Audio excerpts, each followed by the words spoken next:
se ponen de acuerdo y definen acciones.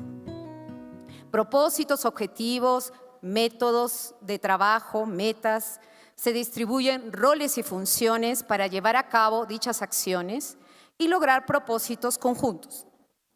Desde luego, la articulación intersectorial en el caso del agua y los recursos hídricos es clave para el ejercicio de la gobernanza, ¿no? Que dicho sea de paso es un gran desafío. Es un excelente, digamos, momento para poder ejercerla a lo largo del diseño, planificación e implementación de las políticas. Muy buenos días, mi nombre es Cesarina Quintana, soy de Fundación SCAT y tendré a cargo a la moderación de esta sesión 2.6 denominada Articulación Intersectorial para la Acción. Esta sesión tiene el objetivo de presentar casos de articulación intersectorial para la acción, donde veremos la gobernanza, la incidencia, la gestión comunitaria y el saneamiento integrado. Para ello contamos con la participación de 5 expertos ponentes. La primera ponencia de la sesión está a cargo de Carlota Real, que es la especialista principal de agua y saneamiento de la CAF, Banco de Desarrollo de América Latina para la Argentina. Carlota nos presentará la experiencia de economía circular, gobernanza necesaria para el cambio de la visión. Antes de dar la palabra a Carlota, voy a ser un poco incisiva en el tema de los tiempos, estamos bastante tarde, por favor, valoro que ustedes puedan apreciar esta consideración y desde luego también va a haber un espacio, ojalá tengamos para las preguntas y reacciones del público. Entonces, sin más ni más, 20 minutos, Carlota, adelante. Mi presentación va a ser muy vinculada a la gobernanza que implica la economía circular y los retos que supone, ¿no? Entonces, para introducir este tema un poco, la idea es por qué debemos de modificar la visión tradicional, ¿no? Que es un poco la visión lineal, donde recolectamos los residuos, los tratamos y los vertemos o los desechamos, ¿no? ¿Esto qué implica? Que las plantas de tratamiento, en este caso, son infraestructuras que atienden al área de concesión, cuyos límites administrativos son los límites de gestión y de planificación, que los resultados son residuos y que no existe un proceso participativo integral. Normalmente es un proceso en el que interviene el municipio, el prestador de servicio y, si acaso, atiende a la comunidad cuando hay un proceso de participación pública cuando se va a licitar una obra. Sin embargo, ¿qué ocurre cuando tenemos que incorporar el enfoque de gestión de recurso hídrico y la economía circular a todo el proceso? Estamos hablando de un proceso como el de la imagen, ¿no? Obviamente esto implica una gobernanza compleja, multisectorial, multinivel, donde, por ejemplo, la planta de tratamiento de aguas residuales atiende al cuerpo receptor, es decir, atiende al objetivo principal, que es la descontaminación de nuestros cuerpos receptores. Entonces, la cuenca, nuestra unidad de gestión, se transforma en la cuenca, ¿no? No en los límites municipales. El resultado de tratamiento es considerado producto y entonces tenemos que atenderlo como tal y entender cuáles son los usuarios de ese producto y se establece un proceso participativo en las distintas etapas de decisión. Así, ¿qué barreras podemos encontrar? Obviamente son muchas más que estas, pero bueno, lo hemos tratado de resumir, sobre todo en el tema de gobernanza, que son los 3 primeros puntos. La demanda del recurso. Por ahora estamos en ese cambio de los municipios, de esos límites administrativos hacia la cuenca, de empezar a evaluar, a promover procesos participativos. Entonces, en muchos casos no existe una demanda de los productos por los usuarios. Quizás todavía en el tema del biogás hay un poquito más, pero si nos vamos, por ejemplo, a biosólidos, todavía nos cuesta mucho encontrarle usuarios para la reutilización de los biosólidos que producen las plantas, ¿no? La colaboración y la coordinación, el reuso implica un proceso complejo que depende de una gobernanza multisectorial y multinivel. En este caso nos tenemos que salir del sector agua para atender al agrícola, al industrial, etcétera, y atraerlos hacia nuestro proceso, ¿no? La regulación, en muchos casos tenemos una normativa que o no existe normativa o la normativa busca, en vez de incentivar, busca generar barreras al reuso y no existe un costo de oportunidad para la inversión. Al no incluir en la gestión del recurso hídrico, por ejemplo, no tratamos al agua tratada como oferta hídrica y por lo tanto no hay no se puede comparar el valor del agua de primer uso contra el valor del agua tratada. Entonces, normalmente es mucho más caro y, por lo tanto, el privado nunca entra a reutilizar este agua. Y, por último, bueno, en muchos casos, creo que también, no en todos, pero existen mayores necesidades tecnológicas para el reuso. No en todos los casos, y creo que esto también deberíamos de trabajarlo. Pero, bueno, en esta presentación voy a tratar sobre todo los 3 primeros puntos, que son más los de la gobernanza. Y en cuanto al tema de los usuarios, nuestra idea, desde CAF hicimos un análisis normativo también de temas de vertidos, pero también de agua tratada y de recuperación de los lodos para su uso y reuso. Y la idea es un poco tratar, bueno, qué normas en nuestros países de la región reconocen este reuso. No todos los países tienen normativa, pero bueno, los países que tienen, ¿qué usos están reconocidos? De esto de otros usos los he clasificado para que sea un poco más fácil, pero obviamente dentro de cada uso hay subcategorías, ¿no? Pero bueno, si la normativa reconoce ciertos usuarios, ciertas actividades donde se pueden reusar el agua tratada sobre todo y los biosólidos, deberíamos de entender que esos son los usuarios potenciales de nuestros productos y de esta manera generar acciones para fomentar esta demanda, generar acciones para generar la demanda que hasta ahora no existe, ¿no? O es muy incipiente. Sobre todo estamos viendo que donde más casos hay, obviamente, aquellos casos con estrés hídrico, ¿no? Ahí es donde no queda otra que reutilizar y es donde más fácil se nos está poniendo. Pero en otros casos todavía tenemos mucho por hacer para fomentar esta demanda, ¿no? La siguiente, bueno, el otro punto que comenté es el tema de la colaboración y la coordinación. En esto, cuando empecé a hacer la presentación, en vez de hablar tanto de la teoría, la verdad que preferí traer un caso que relevamos hace un par de años en México, que creo que muestra, o es muy claro, cómo es la gobernanza de un proyecto que trata el reuso, ¿no? Y, por ejemplo, el caso que traje es el de la planta de Tanque Tenorio, en San Luis Potosí, en México. Acá se explica un poco gráficamente cuál era la situación inicial del municipio. Realmente son 2 municipios, pero bueno, San Luis Potosí. Tenemos la ciudad de San Luis Potosí con una cobertura de tratamiento del 30%, con una cobertura de alcantarillado que no llegaba a 50%, donde el agua potable se captaba de un acuífero. Ese acuífero también servía a la refrigeración de la central térmica, entonces nos encontrábamos con un acuífero sobreexplotado, con aguas que se vertían sin tratar y, por lo tanto, los cuerpos de agua superficiales estaban muy contaminados y de los cuales se servían los regantes. Con lo cual eso implicaba posibles problemas para la salud para la población que utilizaba esos productos. Entonces, ante esta situación, se planteó un plan de saneamiento para este municipio que atendiese todos estos problemas, ¿no? Así, desde el Gobierno estatal de San Luis de Potosí, en conjunto con los municipios ISIAPAS y COAPAS, que eran los prestadores, empezaron a elaborar un plan de saneamiento, en conjunto obviamente con la asistencia de la CONAGUA, que es la Comisión Nacional del Agua de México, que es el organismo rector y que les dio asistencia técnica al nivel local, ¿no? Con un comienzo de la elaboración de este plan, se generó Interapas, que es el operador supramunicipal que acopla ISIAPAS y COAPAS, ya que no tenían las capacidades suficientes para poder llevar a cabo ese plan. Ahí lo puse bueno, está tapado con el sofá, creo, pero es un poco la imagen de cómo quedó el plan, ¿no? La infraestructura a lo largo de todo el municipio. No era solo esta planta la que voy a tratar ahora, sino era un conjunto de plantas que iban a tratar toda para llegar al 100% de la cobertura de tratamiento, ¿no? Entonces, a través de Interapas, también se vio que no había suficientes capacidades, se trasladó, se hizo un convenio de traspaso de responsabilidades a la Comisión Estatal del Agua del Estado de San Luis Potosí, que es el responsable de la gestión del recurso hídrico en el Estado. Cuando se empezó a hacer el plan, por el tema sobre todo de la escasez, se planteó como uno de los objetivos el tema del reuso. Esto desde el principio. Esto hizo que se plantease que la central térmica, en vez de seguir utilizando agua de primer uso, pudiese utilizar el agua del tratamiento, ¿no? Entonces, desde un principio, gracias a Conagua y al Gobierno estatal, se generó una carta de intención que traía a la Comisión Federal de Electricidad, que es el organismo rector de la central térmica que está en San Luis Potosí, para empezar a trabajar en asegurar que el agua tratada iba a ser reusada por la central térmica.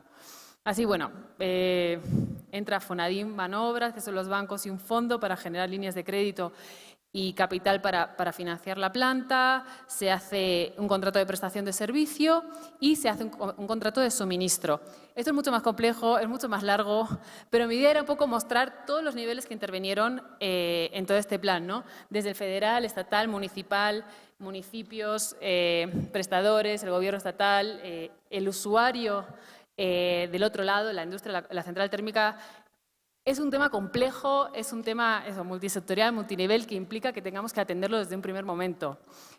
Y esto es como quedó el tratamiento de la planta de tratamiento de aguas residuales, de la que estamos hablando, de Tanque Tenorio. Si no se llega a incorporar el reuso desde un primer momento de la planificación, seguramente no se hubiese elegido este tratamiento, seguramente hubiesen sido humedales y por lo tanto no hubiésemos podido reutilizar para la central térmica. Entonces, el iniciar o el tener claro desde un primer momento de incluir todas las actores relevantes es absolutamente esencial para el éxito del proyecto, ¿no? Y luego, bueno, por último, el tercer punto que quería tratar era el tema de la regulación y el valor del agua. Como bien dije, sobre todo cuando vamos al tema de agua tratada, entender que el agua tratada es parte de la oferta hídrica y que eso tiene que ser parte de la planificación y de cómo la ofrecemos, ¿no? Entonces, cuando entendemos la inclusión de la gestión del recurso hídrico a la hora de tomar decisiones, la inclusión de la economía circular, nos hace pensar, bueno, tenemos impuestos y tasas para contaminación, el que contamina paga en nuestros países, porque si no es así, realmente existe algún tipo de incentivo para invertir en tratamiento de aguas residuales. Si da igual, si no hay ningún problema por contaminar. El segundo paso es pago por derecho de uso de agua, ¿no? Existe un pago por derecho de uso de agua, está vinculado al uso, es decir, paga lo mismo la industria, el regante, el doméstico, se diferencia según el estado del cuerpo de agua, y esto se me ha olvidado comentarlo del anterior caso. Uno de los éxitos fue que la tarifa que cobraban por el agua de primer uso, la central térmica, después pasaron a entrar porque la tarifa del agua tratada era un 60% de la tarifa del pago del uso del agua de primer, y eso es obviamente el privado lo que le hizo entrar. Al final es un tema financiero, ¿no? El privado no va a entrar si le cuesta más caro. Entonces, en este caso, al ser un acuífero sobreexplotado, desde la CEA, la Comisión Estatal de Agua de San Luis Potosí, sí cobraba una tarifa alta, porque obviamente el estado del cuerpo de agua era malo y tenía que mejorar. Entonces había un entendimiento de cómo tenía que funcionar el tema de la gestión del recurso hídrico en el Estado. Y luego, por último, la recuperación de los productos del tratamiento, ¿no? Se ingresan los productos, o sea, tenemos ingresos por productos y entonces podemos o tratarlo como ingreso o también tratarlo como reducción de costos de operación y mantenimiento, lo cual obviamente habilita a mejores, una operación con mucho mayor éxito y obviamente a mayores incentivos para la inversión. ¿En serio? Ay, yo pensaba que tenía... Perdón. Bueno, las conclusiones... Me abrió justo. Bueno, las conclusiones, entonces, lo que planteamos un poco, el proceso de decisión tiene que estar enmarcado en la gestión integral de recurso hídrico, que es lo que te habilita a entender la gobernanza necesaria para el éxito de los proyectos en temas de economía circular y tratamiento de aguas residuales. El enfoque de economía circular debe incluirse desde las primeras etapas de planificación. Es necesario que exista un marco regulatorio y normativo que habilite y promueva la reutilización de los productos y de los recursos. El estrés hídrico y la falta de recursos favorece la reutilización. La idea obviamente es que no tengamos que llegar hasta esos momentos para impulsar estos proyectos. Es fundamental asegurar la participación y compromiso de todas las partes desde el inicio y deben existir incentivos económicos financieros para el reuso. Normalmente el reuso depende en muchos casos de agentes privados. Entonces hay que entender que debe haber un equilibrio económico-financiero del proyecto. Y por último debe dimensionarse la capacidad técnica necesaria para asegurar los requisitos de calidad. Este es un tema que nos vamos encontrando mucho en la planificación, que hay que incluir en nuestro proceso de toma de decisión. Agradecemos a Carlota con un fuerte aplauso nuevamente por esta excelente presentación y un caso muy interesante de gobernanza que revela que realmente cuando las cosas se hacen multisectorial, multinivel, aunque son procesos de corto y mediano plazo, son muy valiosos para poder llegar a los objetivos que se plantean. Seguidamente vamos a dar la palabra a Natalie Seguín Tobar, quien es representante de FAMEX de México, de las redes del agua, y también es representante de las organizaciones de la sociedad civil en Sanitation Water for All. Natalie nos presentará el llamado a la acción de todos los gobiernos nacionales de América Latina ante la crisis del agua y saneamiento. Adelante, Natalie, para escuchar tu presentación. También recordar que tenemos 20 minutos, pero antes de seguir darle la palabra a Natalie, les decimos que vamos a alcanzar unas hojas para aquellos que tengan preguntas alrededor con nuestras expositoras. Adelante. Bueno, pues muchísimas gracias, Cesarina. Bueno, pues definitivamente doy fe que la articulación intersectorial de 3 niveles que Carlota acaba de mencionar en México es un enorme logro lo que han logrado. Definitivamente articular los 3 niveles de gobierno es fantástico. No conocí la experiencia y sin duda será interesante conocer más.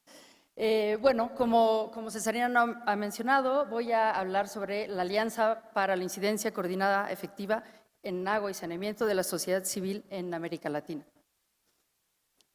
Para entender eso, tenemos que entender el contexto social. Bueno, yo creo que la gran mayoría de todos nosotros, estas imágenes, sabemos que existen en nuestra región.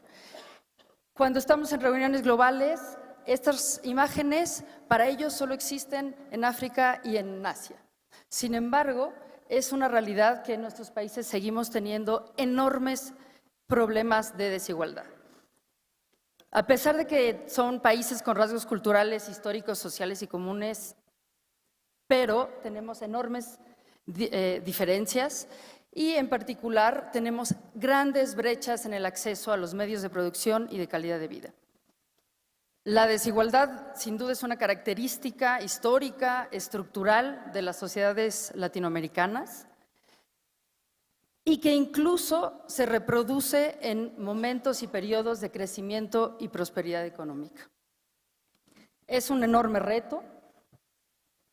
La pobreza y pobreza extrema es mayor, sin duda, en las zonas de residentes de zonas rurales, en los grupos de niños, niñas, adolescentes, mujeres, personas indígenas, población afrodescendiente.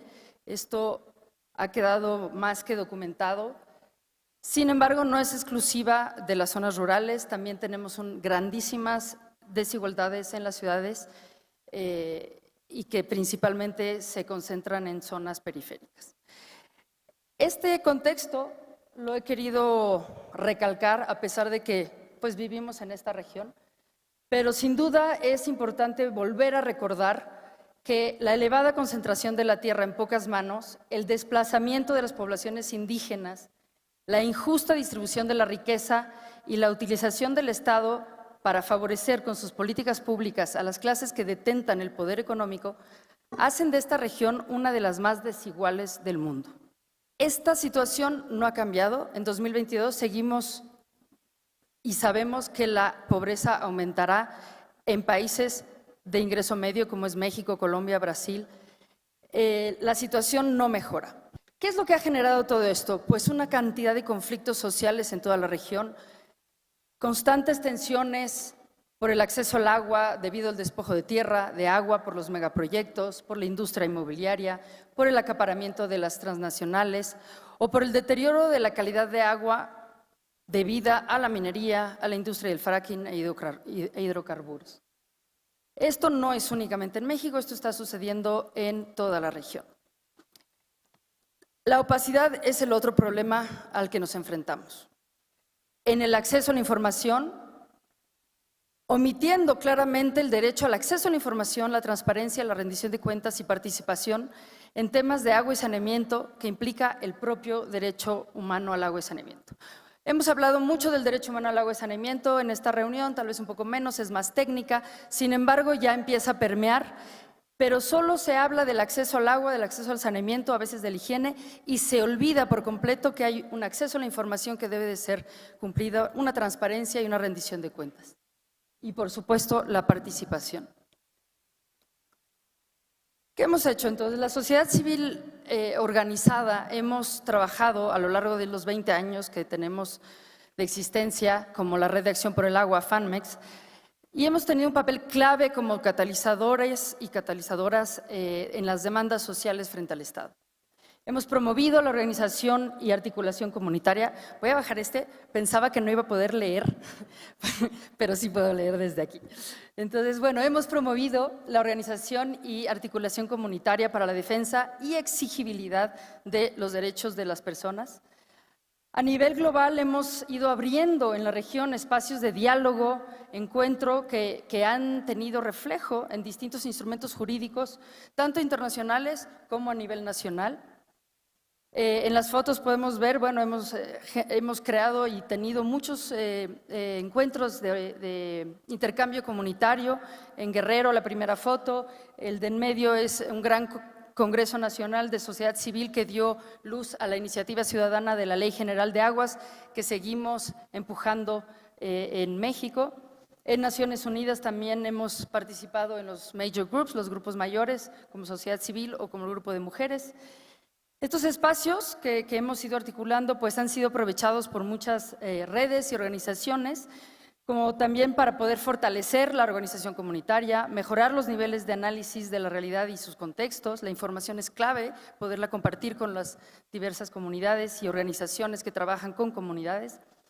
Avanzar en las propuestas de marcos jurídicos que reconozcan sus derechos. En muchos países de América Latina se ha logrado reconocer el derecho humano al agua y saneamiento ya en las constituciones. Ha sido más difícil implementarlo en las leyes, pero ahí vamos. Y mejorar las estrategias de incidencia sin abandonar la movilización y el activismo, ¿no? Entonces, la sociedad civil organizada, pues hemos impulsado propuestas y reivindicaciones que han permitido avances en la materia de derechos humanos, lo he mencionado. Tenemos más de 20 años trabajando en la región de México, Centroamérica y América del Sur, fortaleciendo, es un aspecto muy importante, fortaleciendo las capacidades de ciudadanía, pero también de autoridades locales y nacionales en cuanto al derecho humano al agua y saneamiento. Yo recuerdo hace 10 años estar dando un taller a la Comisión Nacional de Derechos Humanos en México para que conocieran lo que significaba y lo que implicaba el derecho humano al agua y saneamiento. No estaba en el radar. Participamos también en la incidencia internacional en marcos de Naciones Unidas, claro, el reconocimiento del derecho humano en 2010 y por supuesto también en el desarrollo de las metas e indicadores del ODS 6. En la actualidad, ¿qué es lo que estamos viendo? La región de América Latina ha desaparecido del radar de las agendas globales. El enfoque, como lo mencionaba, está principalmente vertido en África y Asia. Pero la realidad de nuestros países sigue mostrando enormes carencias, enormes brechas, tanto en el acceso al agua, al saneamiento, a la higiene, como en la calidad de las fuentes de agua y sus ecosistemas. Esto a raíz de la falta de regulación y de control de las actividades económicas que están acabando con los ecosistemas en la región. En este contexto, ¿no?, las redes de FANMéxico, FANCA y FANAS volvemos a plantear la urgencia de coordinación y fortalecimiento del trabajo de incidencia en políticas públicas nacionales, regionales y globales. ¿Y cómo es que hemos trabajado a lo largo de estos 20 años? Ha sido con una incidencia desde lo local a lo global. ¿Qué quiere decir? Desde la información, experiencias, problemas que se viven a nivel local, las vamos subiendo según los niveles de incidencia a los que queremos llegar y, por supuesto, fortaleciendo las capacidades de las personas que pueden llegar a hablar de sus propias dificultades en foros, en mesas de toma de decisión de importancia para las comunidades o para las organizaciones. El objetivo general de este lanzamiento de las redes del agua que estamos presentando por primera vez a nivel regional es el de incidir en políticas públicas en materia de agua y saneamiento a nivel nacional a través de una agenda de coordinación y fortalecimiento de la incidencia de las organizaciones de sociedad civil en América Latina en las plataformas nacionales, regionales y globales. ¿Qué quiere decir esto? A lo largo de estos años, las organizaciones de sociedad civil hemos ido perdiendo, sobre todo las que trabajamos en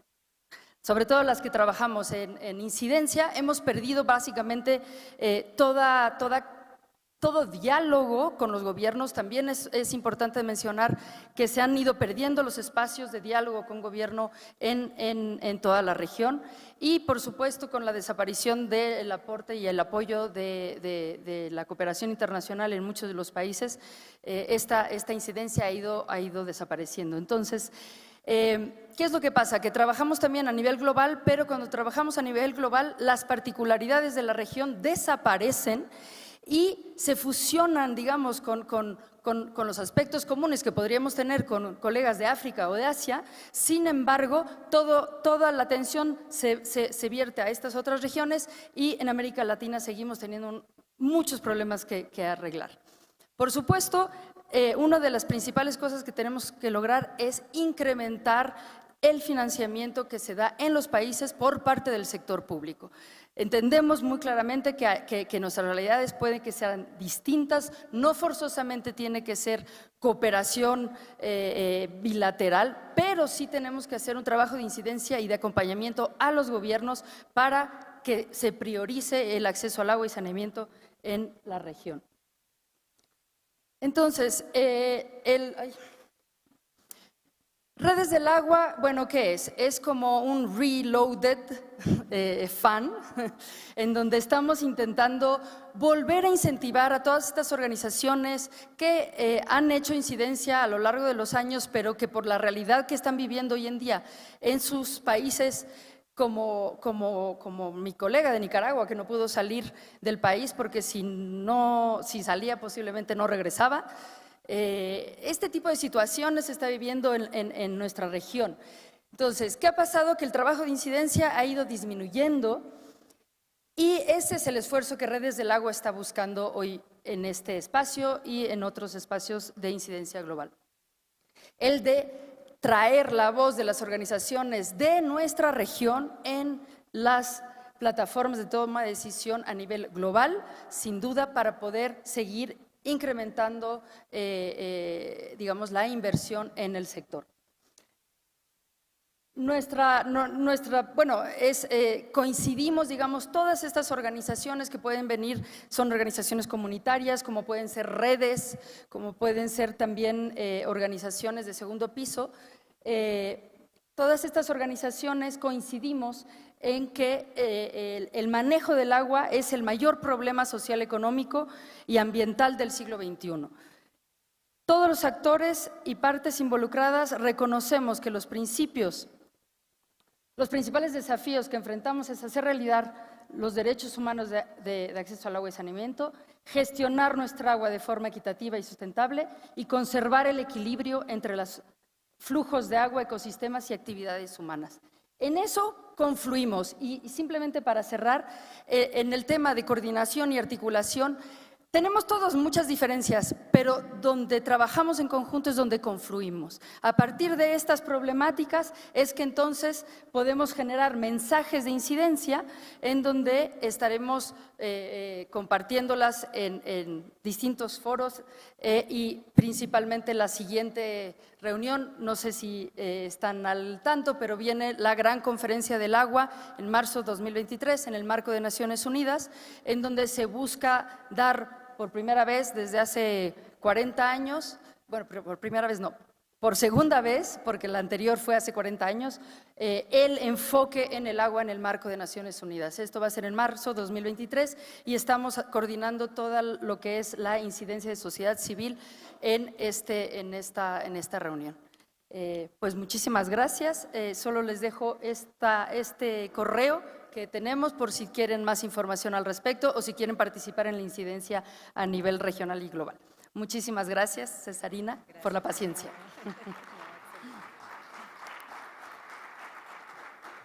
Agradeciendo a Natalie con un fuerte aplauso por su presentación.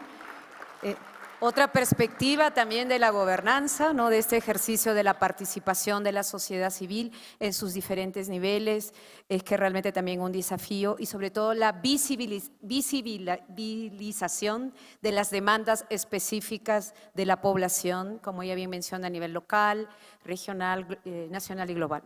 Seguidamente vamos a dar la palabra a Víctor Cabrera La Rosa, quien es un experto en el agua y saneamiento rural, quien nos presentará la experiencia de Perú. El título es El rol del Estado en la gestión comunitaria del agua y saneamiento, y un caso muy novedoso en el Perú, que es las áreas técnicas municipales en el Perú. Muchas gracias y buenas tardes a todos los presentes. Este tema es bastante importante porque se está relevando como estudio de caso el tema de las áreas técnicas municipales en Perú, ¿no? Y ese rol que cumple el Estado en la gestión comunitaria del agua y saneamiento. Pero antes de entrar a la información neta de lo que es el área técnica municipal, dado que acá hay participantes de diferentes países de América Latina, si bien es cierto, las realidades son similares, los retos que tenemos son totalmente diferentes. ¿Qué tenemos en el Perú? Existe, de acuerdo a la administración, el ordenamiento administrativo, 24 gobiernos regionales, 1.784 gobiernos locales que tienen ámbito rural, 87.135 centros poblados rurales, y de los cuales, para el tema de agua y saneamiento, el 43% de estos centros poblados rurales, que son 37.225 centros poblados rurales, tienen acceso a agua por red pública. Y estos son atendidos a través de 32.700 sistemas de agua y que son operados por organizaciones comunales, en número de 27.155. Como verán, es una realidad bastante compleja, dadas las características geográficas que tiene el país, y como verán también el esfuerzo que se hace a nivel de los gobiernos locales para que puedan atender estos servicios, dado que la responsabilidad del servicio de agua y saneamiento está bajo la responsabilidad de los gobiernos locales. Entonces, ¿qué cosa es el área técnica municipal? Desde el año 2015 a la fecha, se ha logrado la conformación y funcionamiento de 1.784 áreas técnicas municipales en igual número de gobiernos locales. Es parte del organigrama de los gobiernos locales. Y se han hecho a través de iniciativas que se han desarrollado en diferentes espacios. Y esto viene como producto de unas intervenciones de varias organizaciones tipo SABA que comenzaron con el tema de las áreas técnicas municipales. Acá se está graficando lo que se tiene a la fecha. ¿Cómo se ha logrado institucionalizar el tema de las áreas técnicas municipales dentro de las organizaciones, dentro de los gobiernos locales? Se ha trabajado con el gobierno ha trabajado con dos instrumentos del programa presupuestal, que es el programa de incentivos y el programa presupuestal institucional sectorial 0083. ¿Qué funciones tiene? Y eso está dentro de la normativa. Tiene funciones de asistencia técnica, de capacitación técnica, de educación sanitaria, tiene funciones de monitorear y de supervisar. Pero la principal de todas las funciones que tiene el área técnica municipal es de brindar la asistencia técnica a ese gran número de operadores comunales que existen en el país, rurales. Ya los mencioné al inicio, 27.000, más de 27.000 organizaciones comunales que se dedican a la prestación de los servicios de agua y saneamiento. Entonces, esa es la función principal que tiene el área técnica municipal, y con las herramientas que han tenido los gobiernos, el Estado, es brindarles y empoderarlos en esa función principal, además de las otras, pero esa es la principal. ¿Por qué? Y les voy a mencionar algunos casos que hemos investigado. Además de eso, existen roles que está cumpliendo el área técnica municipal. ¿Qué roles? De adquisición y distribución de cloro, de operación y mantenimiento de los sistemas de agua potable, de operación y mantenimiento de disposición sanitaria discretas, del monitoreo de la prestación de los servicios, que es un rol bastante importante porque nos permite identificar cómo va la prestación a nivel rural, el fortalecimiento de capacidades de gestión y la educación sanitaria. Son los roles principales que tiene el área técnica municipal. Toda esta información, por si acaso, es información pública, de acceso público, y ustedes lo pueden mapear. ¿Qué se han obtenido a la fecha? Que 17.310 prestadores rurales han sido formalizados a nivel de gobiernos locales, 8.852 sistemas de mantenimiento correctivo que han cambiado de estado regular a bueno, como producto de esa asistencia de las áreas técnicas municipales, 5.640 sistemas de cloración que han sido instalados y 6.226 kits de herramientas básicas para mantenimiento entregadas a los prestadores por parte de las municipalidades. Son algunos de los resultados que han obtenido con este trabajo que realizan las áreas técnicas municipales. Y como parte central, les voy a mencionar dos casos de los tantos que se están investigando.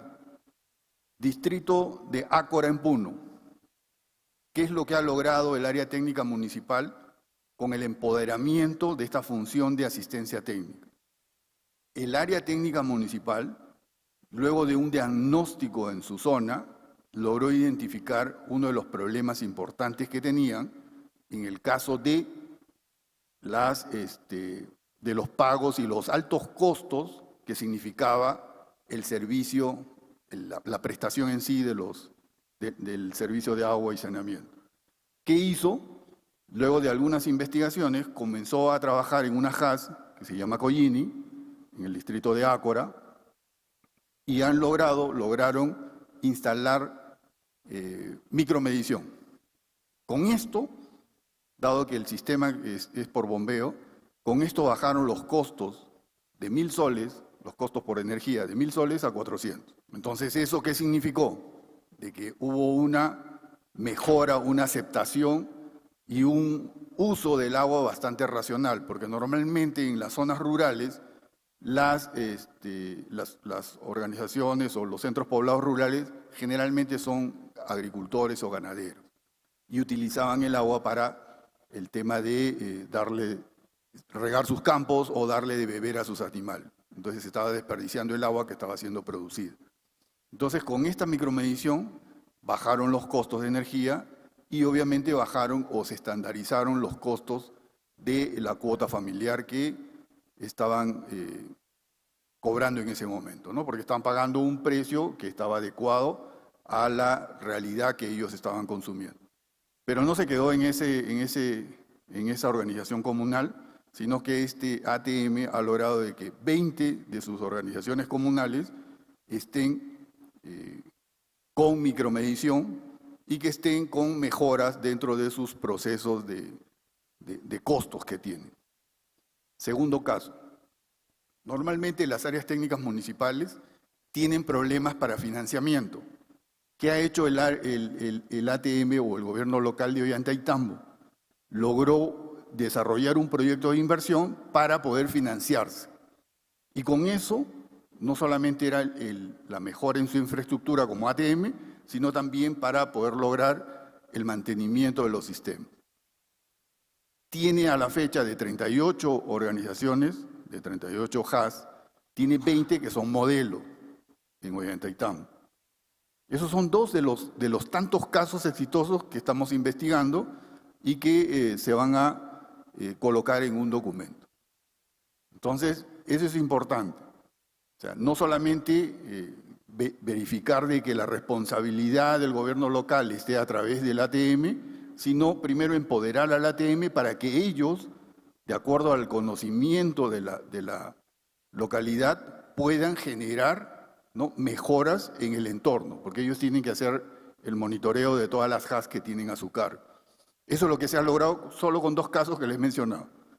Entonces, el punto central, como les mencionaba al principio, es que el área técnica municipal, su principal función es la asistencia técnica a las organizaciones comunales. Eso es lo que nosotros hemos logrado, o por lo menos estamos viendo, se ha recolectado esa información, de lo que está haciendo Perú en el caso del tema de saneamiento, agua y saneamiento en el ámbito rural. Bueno, he tratado de sintetizar toda la presentación. Gracias a todos ustedes.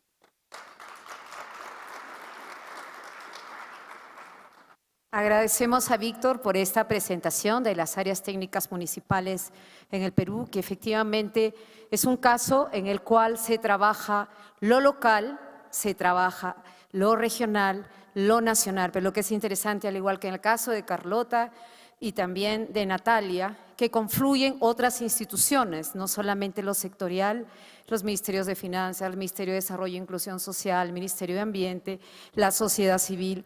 Y efectivamente, si nos detuviéramos o tuviéramos más tiempo para entrar en el tema de la coordinación intersectorial, eso no es una curva ascendente, son subidas y bajadas que demandan mucho esfuerzo en el corto, mediano y largo plazo, y es un proceso de construcción conjunta. Tenemos la última presentación, que estará a cargo de Juan Paiva, quien tiene amplia experiencia en gestión pública y privada en el sector de saneamiento urbano como especialista en articulación y gestión e integración territorial. Juan nos presentará el caso de saneamiento integrado, donde se integran el ámbito local, municipal, regional y nacional. Adelante, por favor. Buenas tardes con todas y todos. Primero agradecer a la organización de Latinosan por permitirme compartir la buena práctica de saneamiento integrado, el caso de integración del distrito de Nuevo Imperial al ámbito de responsabilidad de la empresa EMAPA Cañete, en el departamento de Lima, en la provincia de Cañete, que ha sido realizado por el organismo técnico de los servicios de saneamiento OTAS, como función principal el tema de la integración de prestadores, que ha venido desarrollando desde el año 2019 hasta el 2020, que realizamos la integración de prestadores en la provincia de Nueva Imperial, específicamente en 2 distritos en la Florida, en el cual en el centro de poblado de Augusto B. Leguía y en el centro de la Florida. En total, más de 3.600 usuarios han sido beneficiados con el proceso de integración de prestadores, un proceso que hemos trabajado de una manera articulada con los gobiernos locales, con la empresa prestadora, en el cual ha permitido, o la finalidad principal de la integración de prestadores es que los usuarios tengan el servicio de agua y saneamiento en una mejor calidad y continuidad del servicio. El tema de la articulación social, y como ven, hemos puesto nuestra prioridad son las personas.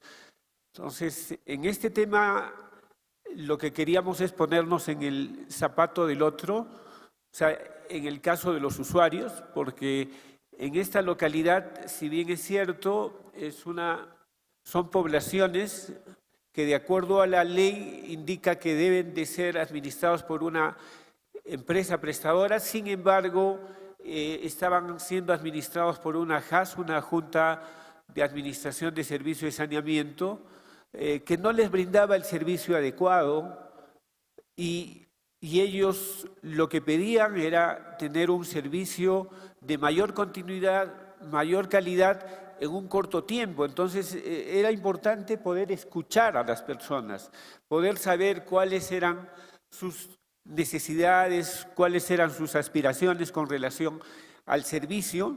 Y este tema fue un desafío porque existía diferentes puntos de vista, tanto de los pobladores. Había un grupo de pobladores que sí estaba de acuerdo que se pueda integrar a la empresa prestadora, había otro grupo que no estaba de acuerdo.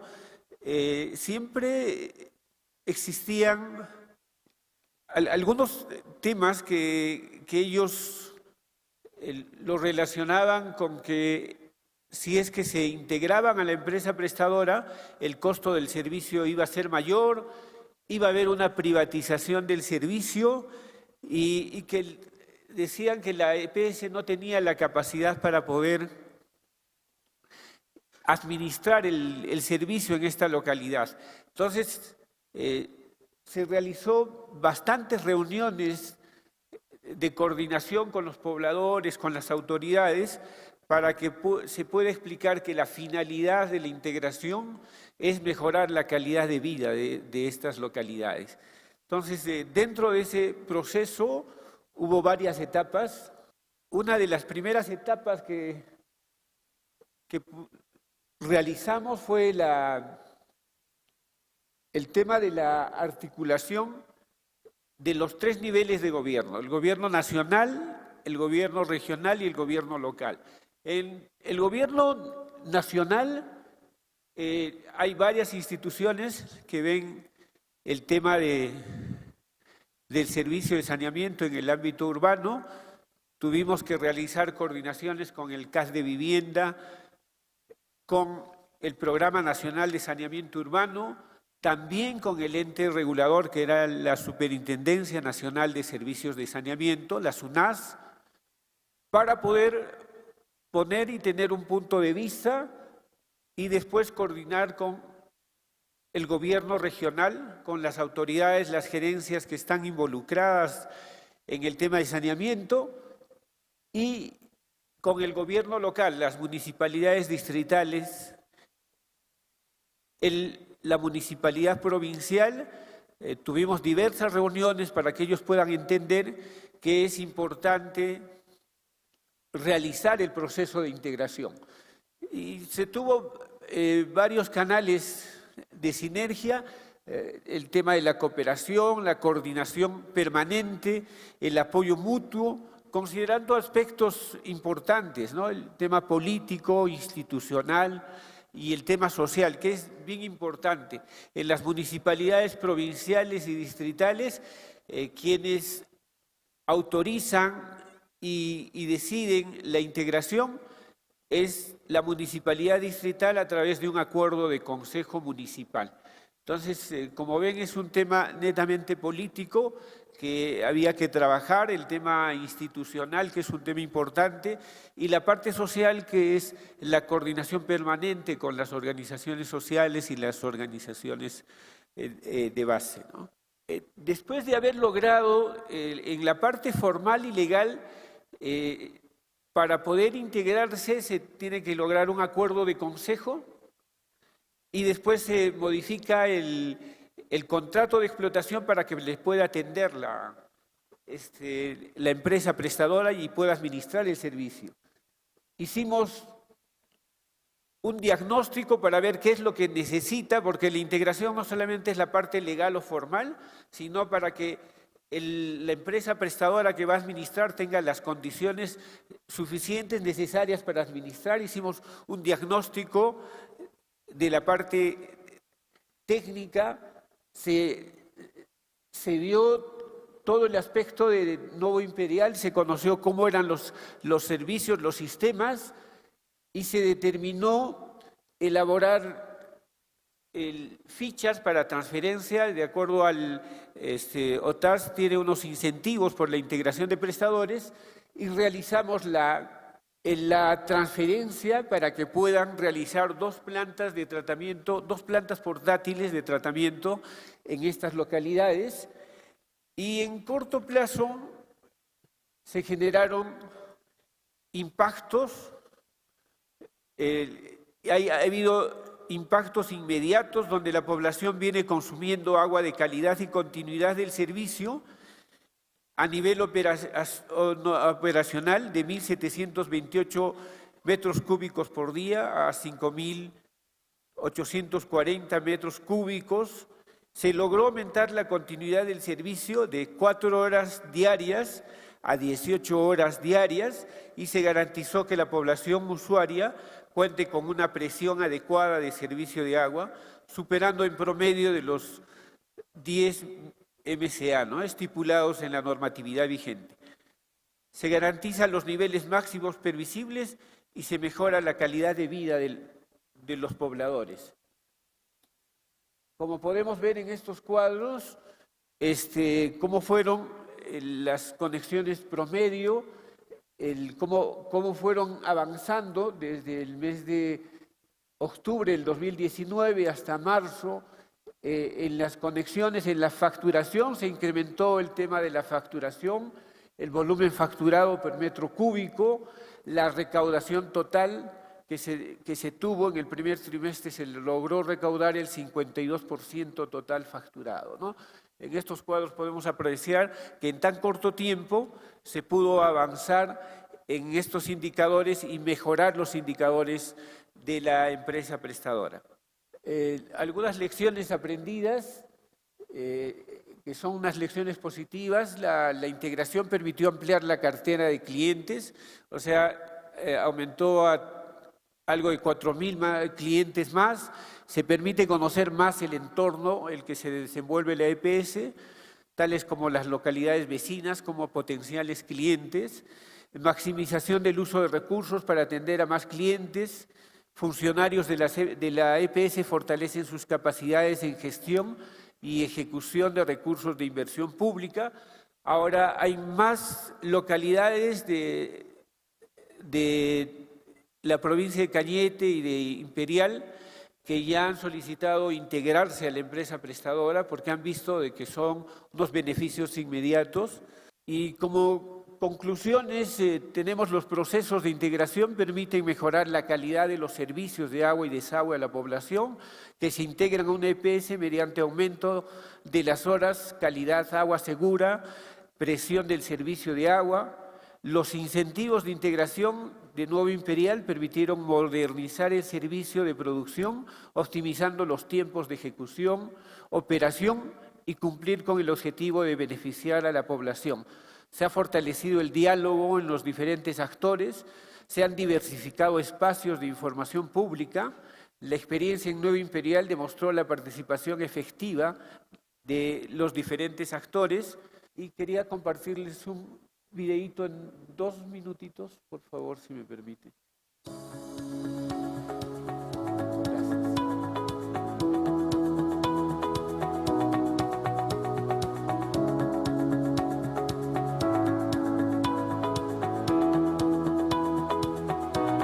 Gracias, señores de la TAS, que nos está proporcionando una planta de tratamiento portátil que va a servir a la población de la Florida, sobre todo a la parte extrema, porque ellos en estos momentos toman agua del canal, señores, que es agua contaminada, no tienen agua potable. Una de las plantas más grandes de Cañete portátil ya fue inaugurada hace meses atrás, la que está ubicada en Túnel Grande. Esta es la segunda planta. Yo agradezco a los funcionarios de OTAS, del Ministerio de Vivienda. Hoy el cercado Nuevo Imperial y la Florida consumen agua potable.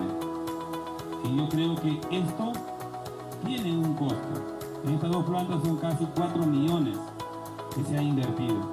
Una planta de tratamiento de agua potable portátil para nuestra provincia de Cañete es bienvenida y sobre todo muy bien cumplida por ustedes, porque así nos anunciaron cuando se hizo la primera, de tal forma que el día de hoy Cañete vuelve a escribir e incrementar sus páginas doradas de historia, de tal manera que nos sentimos muy complacidos en esta planta portátil de tratamiento de agua y es bien llegada hacia nuestra provincia de Cañete. Mi agradecimiento profundo a nombre de los 250.000 habitantes de mi provincia, de los 16 distritos y los más de 600 centros poblados, anexos, caseríos, asentamientos humanos que tenemos.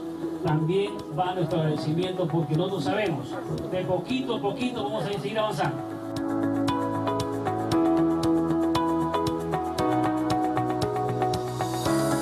Gracias.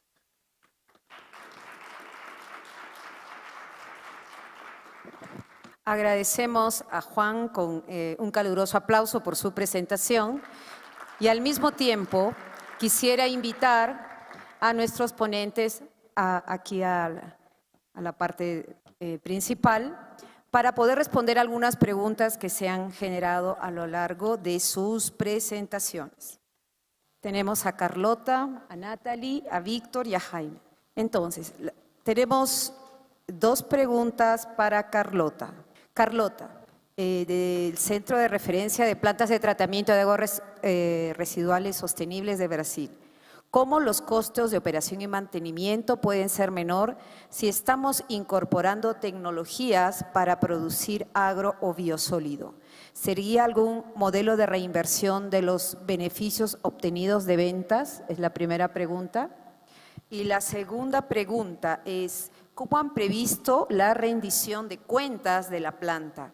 ¿Cómo aseguran el presupuesto para la operación y mantenimiento de la planta a mediano y largo plazo? Voy diciendo a cada uno las preguntas y después responde cada una las suyas. Ahora, pasamos ahora a Víctor Cabrera. ¿Cómo abordan o gestionan la rotación del personal de las áreas técnicas municipales cuando hay cambios generados por resultados electorales?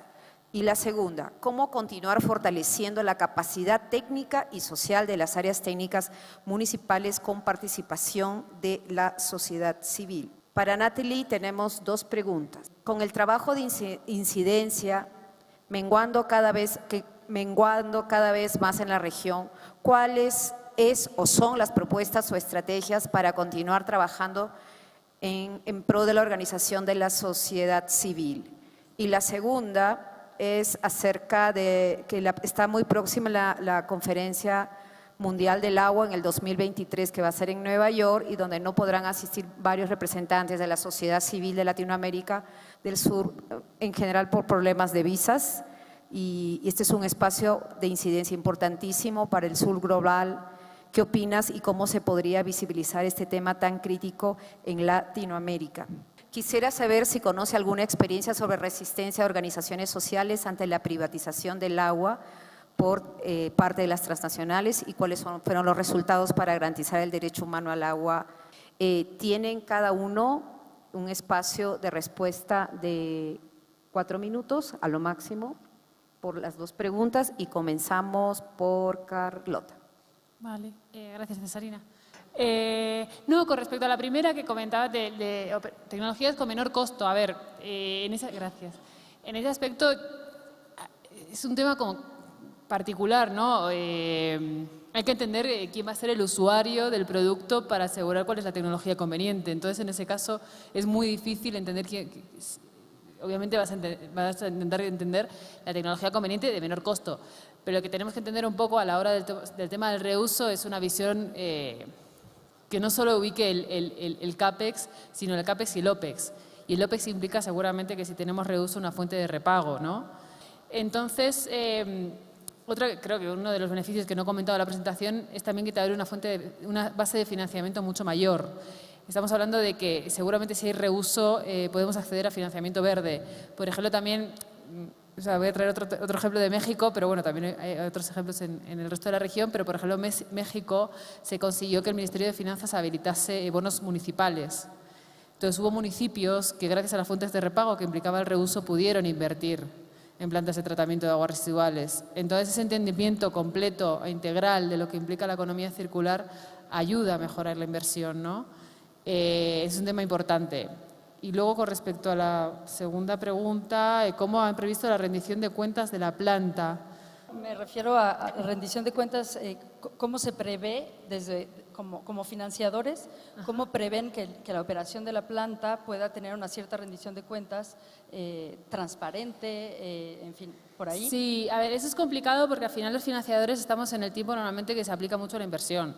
Tratamos de movernos un poco, sí, todo lo que podemos posterior, o sea, la etapa post-ejecución, todo lo que podemos, pero normalmente esos son 1 o 2 años. Eso es lo que se nos hace muy complejo. Poder estar más allá, o sea, 5 años después, la verdad que no llegamos.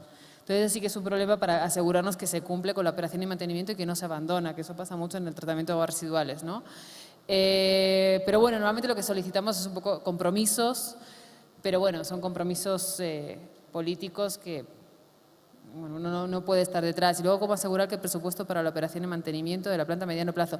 Bueno, es uno de los temas, ¿no? Normalmente siempre pedimos que se asegure cuál es la estructura tarifaria que va a cubrir esa operación y mantenimiento, pero de nuevo, o sea, a veces la política se lleva todo por delante. Entonces, como financiadores, tratamos de estar todo lo máximo posible, pero bueno, llega un punto en el que uno no llega. Pero bueno,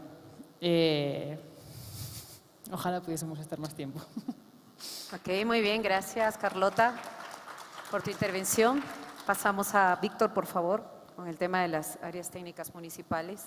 Sí, las dos preguntas han sido bastante interesantes. Voy a responderlas con una recomendación, que es el diseño de una estrategia para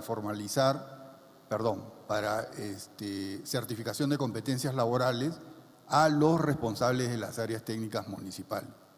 Eso es importante para poder profesionalizar el tema del desarrollo de las funciones, principalmente de asistencia técnica, que deben desarrollar las áreas técnicas municipales. No mencioné una de las experiencias, pero en el distrito de Laray, en Cusco, hay una experiencia interesante del área técnica municipal. Primero, que es, por formación, es técnico en contabilidad, pero maneja muy bien su área técnica, sus organizaciones comunales. El compromiso que tiene esta persona, porque normalmente como es funcionaria o pertenece al gobierno local, tiene un horario de entrada y un horario de salida, generalmente 8 de la mañana, 4 de la tarde. Pero ella, para poder desarrollar su trabajo, tiene que hacer reuniones de trabajo con las organizaciones comunales a las 5 de la mañana. Entonces ustedes verán el compromiso que esa persona tiene, el conocimiento y cómo va desarrollando su trabajo.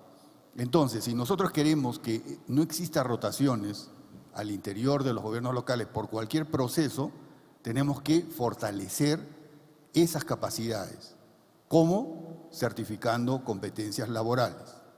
Eso va a permitir de relevar el trabajo de esta persona, que como les mencionaba es técnico en contabilidad, pero que maneja muy bien todo el tema rural. ¿Y cómo debe participar la sociedad civil en este fortalecimiento de capacidades?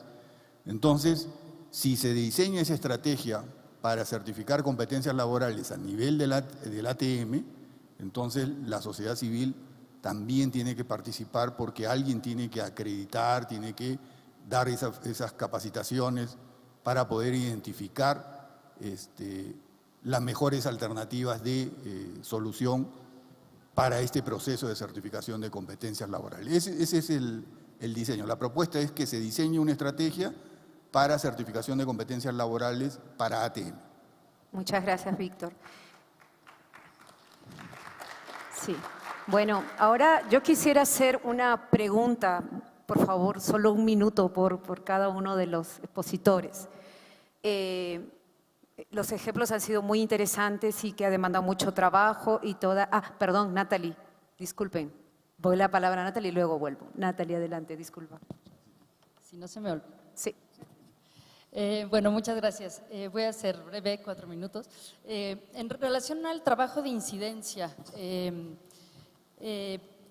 ¿cuáles son las estrategias? Bueno, antes que nada, sensibilizar a los donantes y a los financiadores sobre la importancia de fortalecer a la sociedad civil en temas de abogacía por los derechos, ¿no? En temas de fortalecer con información, con herramientas de abogacía, y no solamente en financiar infraestructura, ¿no? Esa es la barrera que sistemáticamente nos encontramos, es que donantes y financiadores quieren construir letrinas, construir infraestructura, y sin embargo en muchas ocasiones nos encontramos con que las comunidades lo que necesitan y lo que buscan es información para poder ellas formar parte de esta toma de decisiones. Entonces, por un lado, eso. Otro de los aspectos es poder sensibilizar también a nivel global sobre las particularidades de la sociedad, digamos, de las necesidades y barreras que tenemos a nivel regional, a nivel América Latina, porque muchas veces he tenido muchos diálogos con organizaciones y delegaciones globales, y es como eso no existe en nuestra región. Entonces, bueno, por ahí también hay un trabajo de incidencia a hacer. En relación a las luchas contra la privatización del agua, bueno, el conocimiento que yo tengo es particularmente en México, y sí lo hay. Gómez Arizpe en Coahuila ha logrado la remunicipalización después de un contrato muy abusivo por parte de una empresa española. En relación, bueno, hay otros casos como la nueva ley privatizadora en Querétaro, un estado de México, en donde hay un movimiento social muy fuerte que está todavía en lucha. Ese es otro de los casos. Hay otro caso, lo mismo, una ley que se ha impuesto en Puebla, y digo impuesto porque no ha habido ningún diálogo con sociedad civil. Incluso en Querétaro lo que sucedió es que la academia, la sociedad civil, muchísima gente se juntó, llevó todos los argumentos para demostrar que esto no era posible y sin embargo se impuso. Entonces también es un proceso en causa en este momento. Y por último, en relación a la conferencia del agua, en marzo de 2023, las dificultades de participación de sociedad civil en estos espacios de Naciones Unidas, bueno, siempre los han habido. En este caso han abierto el registro a organizaciones que no tienen el estatuto de COSOC, lo cual eso ya ayuda mucho. Sin embargo, todavía tiene que tener personalidad jurídica y eso hace que muchas organizaciones de base queden fuera, pero estamos buscando, negociando que pudiéramos tener organizaciones paraguas para poder incorporar a representaciones de comunidades, y en ese sentido quien esté interesado, bueno, redesdelagua@gmail. A partir de ahí nosotros vamos a ser responsables de una consulta de comunidades y de organizaciones locales que llevaremos en conjunto con el esfuerzo del gobierno de Holanda. Muchas gracias. Gracias, Natalie. Bueno, sí, aplausos a Natalie también por esta última respuesta. Yo quisiera un poquito resumir estas ideas que se han vertido en ideas, algunas ideas fuerza, pero al mismo tiempo lanzar una última pregunta para los 4 oponentes. En todos los 4 casos hemos visto un ejercicio de gobernanza multisectorial, ¿no?, que se ve que ha costado mucho esfuerzo, ¿no?, y que no es algo que nace de la noche a la mañana, sobre todo por la búsqueda de tener el interés común, ¿no?, que no es fácil. Sin embargo, en toda esta multiplicidad de actores hay diferentes roles y competencias que muchas veces se traslapan. Pero si hablamos específicamente del tema de la articulación intersectorial, la pregunta es, ¿qué acciones se financian en relación a la articulación intersectorial? ¿Qué se tendría que hacer para poder hacer que esta articulación intersectorial pueda fluir? Llámese presupuesto, llámese acuerdos de seguimiento o de monitoreo de esta articulación, dado que existen muchas mesas de diálogo a nivel de los diferentes países y en los diferentes niveles también, pero que sin embargo a veces se hace mucho a voluntad propia, ¿no?, o por el compromiso. Empezamos por Víctor.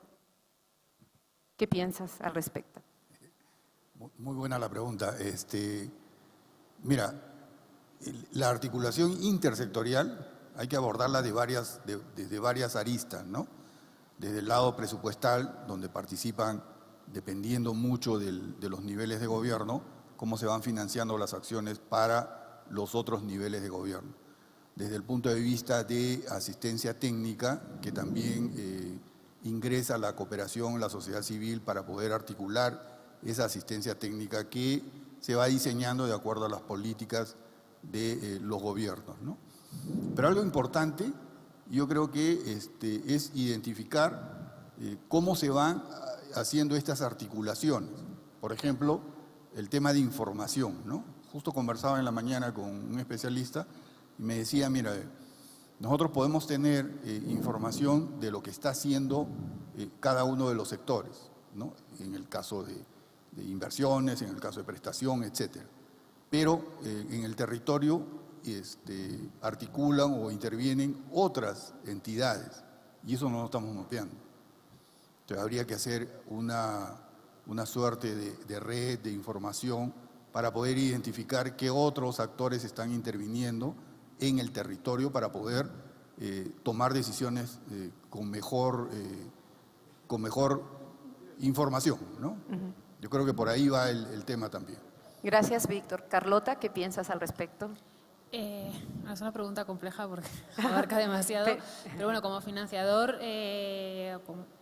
como Banco de Desarrollo, en principio entendemos que cuando hay una conceptualización de proyecto, de cualquier proyecto que implique, tiene que implicar eso desde el principio, un conocimiento de quiénes son los agentes que van a intervenir, beneficiados, que van a estar impactados, etcétera. Desde nuestro lado, esas acciones normalmente no implican tanta plata como la inversión en infraestructuras o conseguir dinero, levantar fondos para asistencia técnica, para consultorías, que habiliten mesas de trabajo, que habiliten convenios, que habiliten, como decía por ahí, ¿no? Entre la CONAGUA y el Comité Federal, bueno, son trabajos obviamente de negociación. Eso, si hay una buena conceptualización detrás y hay una definición clara de los beneficios, entiendo que desde los lados de los multilaterales siempre estamos dispuestos a ser parte de eso, ¿no? Porque además es lo que siempre intentamos promover, ¿no? Esa articulación intersectorial que entendemos como base del éxito de cualquier proyecto. Con lo cual, vamos por ahí. Excelente, gracias Carlota. Natalie. Gracias. Bueno, nosotros siempre hemos creído en el diálogo intersectorial y en el diálogo multiactor. En ese sentido, para poder formar parte de estos espacios es importante contar con la misma información que se comparte con los demás actores. Eso es fundamental. Muchas veces hablamos solamente de cuestiones financieras y sin duda son importantes el apoyo financiero que se pueda necesitar para poder participar a todas estas mesas y diálogos y reuniones que toma mucho tiempo y que muchas veces dan por sentado que uno tiene los medios para poder cubrir esto y eso no es así. Entonces, sin duda está el aspecto financiero, pero no es el único, es el acceso a la información para poder participar de manera informada en todas estas reuniones, por un lado. A nivel comunitario, es importante proveer de información de los proyectos que pueden llegar a ser construidos para supuestamente su beneficio, porque al final son ellos los que van a darle el seguimiento a todo esto. La sociedad civil local es la que se queda en el lugar, es la que permite y podría permitir un seguimiento. Si no se le incorpora, si no se le informa sobre cómo debería de funcionar esa planta o cómo debería de funcionar cualquiera de las inversiones que se hace, esta sociedad civil se queda sin herramientas para poder exigir una rendición de cuentas que también nos toca como ciudadanos exigir, puesto que todas estas inversiones son desde el Estado, según, ¿no? Gracias, Natalie. Muchas gracias. Sí. Jaime. Gracias, sí. Este tema es un poco complejo, pero se está avanzando este tema de la articulación multinivel. Sin embargo, se debe de considerar algunos temas importantes.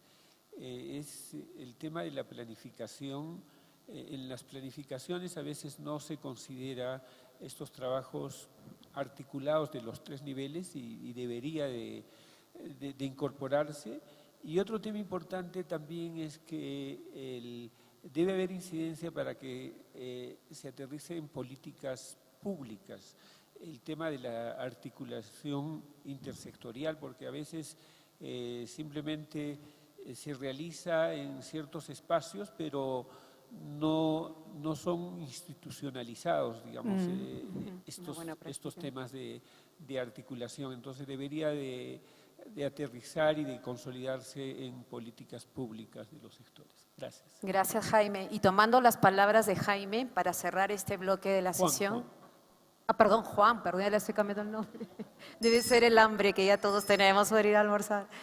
Es muy interesante lo que dices porque efectivamente transparentar la información para la buena decisión, para que los demás se apropien, es el punto de partida de todo compromiso. Y más aún, el seguimiento a cada compromiso es tanto más importante para medir los avances y sobre todo para algo muy importante que es evitar los conflictos que en agua y saneamiento son extremadamente sensibles y porque también se vinculan a otros sectores y por eso el ODS está vinculado con otros ODS y por eso el trabajo de articulación, de coordinación, de la facilitación, del seguimiento de esos resultados es clave para poder una buena articulación sectorial y lograr sus objetivos.